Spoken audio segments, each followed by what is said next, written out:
A root canal treatment has to be performed if the dental nerve, known in Latin as the pulpa, has died and/or is infected.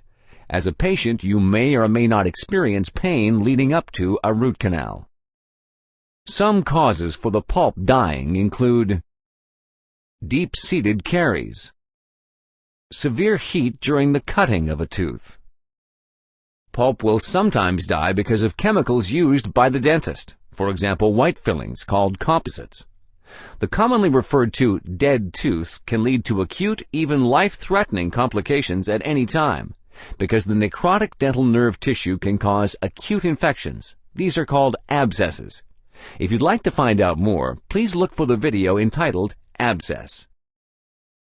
The objective of a root canal treatment is to completely remove the destroyed tissue, which may also be infected with bacteria in some cases, from the interior of the tooth, so that the infection is prevented from spreading to the bone.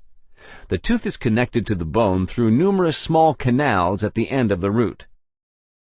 Since a complete cleaning of the interior of the tooth is never 100% successful, the dentist attempts to close the pulp cavity tightly with a special compound, so that any remaining bacteria inside don't have space to multiply. This means that absolute cleanliness and a sterile working environment are a prerequisite for any root canal treatment.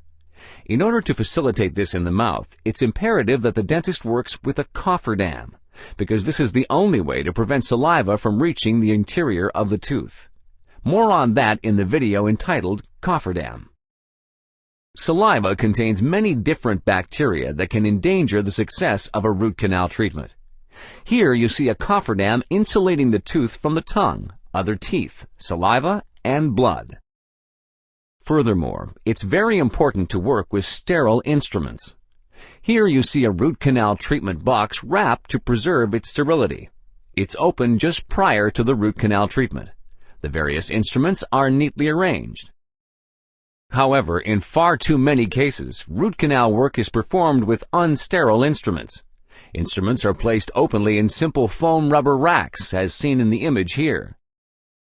With the aid of sterile instruments, the dentist can begin to clear and clean the interior of the tooth. Special solutions are used intermittently for rinsing in order to remove tooth chips, cell debris, and bacteria. It's important that all canals are reconditioned. Most teeth have several canals. 3 of them are shown in this image, and the instrument is placed in one of them. Therefore, a precise and cautious dentist always works with magnification, such as medical magnifying glasses or even a microscope.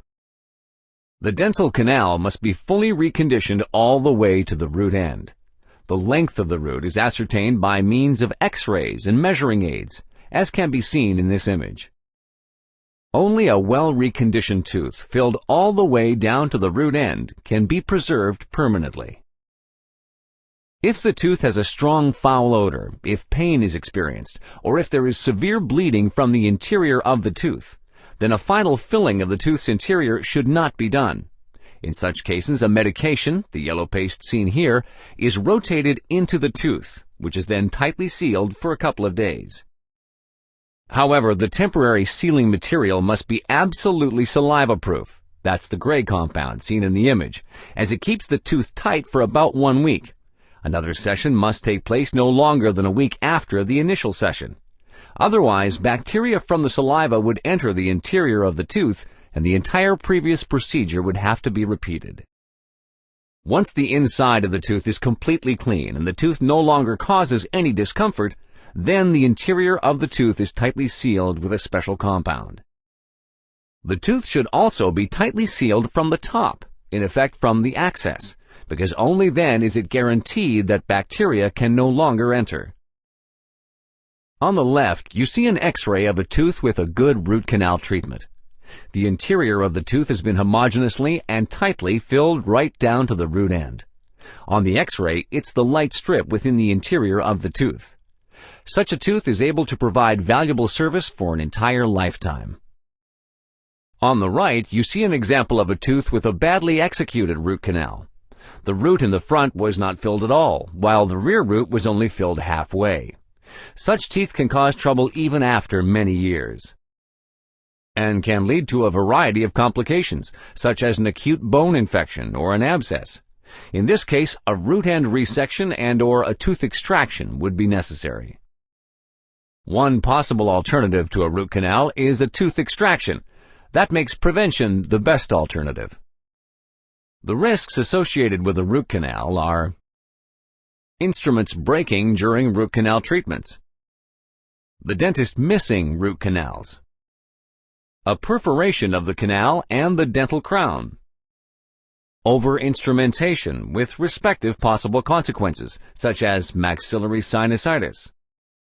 You can learn more about possible problems with root canal treatments in the video entitled Complications in Root Canal Treatments.